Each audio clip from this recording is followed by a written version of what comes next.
Okay, one of the most fundamental lessons about volume is how we count or establish volume at its kind of most fundamental level. So I have with me these blue or green base blocks, right? And these from your kit are very well designed and are 1 centimeter by 1 centimeter by 1 centimeter. So they're 1 centimeter, a cubic centimeter, right? So it's a cube. So we count this as 1 cubic centimeter. Now, if I build an object that has two of these in it, we kind of reasonably just count them and call that 2 cubic centimeters, right? So this is a 2 times 1 array that has a height of 1, 2 by 1 by 1, but we call that just 2. So like in this first activity where it's asking me to build this one, I have this bottom layer here that's a 2 by 2 array. And really, I just have 4 cubes in the bottom layer, right? So that should be 4 cubic centimeters. That's what we're talking about. Just because I count them. That's 1 cubic centimeter, 2 cubic centimeters, 3 cubic centimeters, 4 cubic centimeters, right? Okay, and so when I add a second layer,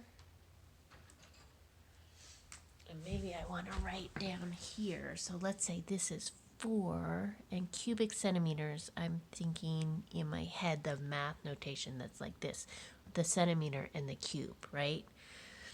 Because really when we calculate this volume, right, this is a rectangular solid, so it'd be like a 2 centimeters by 2 centimeters by 1 centimeter tall, right?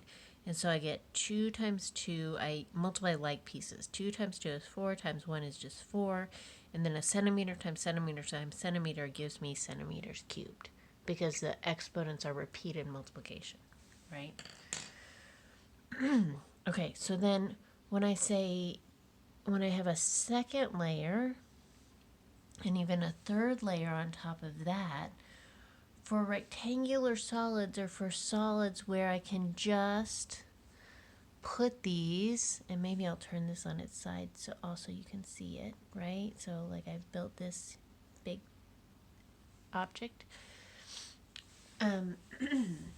For a rectangular solid like this, where we can like fit these cubes inside perfectly, I really volume just becomes a process of counting how many there are in the same way that we use those little stickers to count square inches. Now I'm just counting cubic centimeters. So I have 1, 2, 3, 4, 5, 6, 7, 8, 9, 10, 11, 12. Like this object should have 12 cubic centimeters. And we also know that's a result of dimensions, right? So the number 12 comes from this array. It's still related to multiplication. So the bottom is 2 by 2, 2 centimeters. Let me write units. 2 centimeters by 2 centimeters. And then I have to multiply again by 3 centimeters high, right? So that's 4 times 3, which is 12 cubic centimeters. But I can also just see it from counting, okay? So, but a lot of times people think of this as what's in this bottom layer, the base, and then how high it is, because the base kind of allows us to think almost in this flat dimension that we have been working in, right? Like I know that this has a height, but like this one right here is really close to finding the area of just a square. And so since I know how to do that, kind of adding this height dimension in here is just a way to kind of extend that knowledge and connect that knowledge to what we did in 2 dimensions. Okay?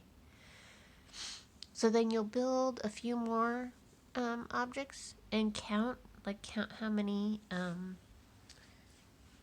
blocks, how many cubic centimeter blocks are in there, and then answer a reflection question in step 5.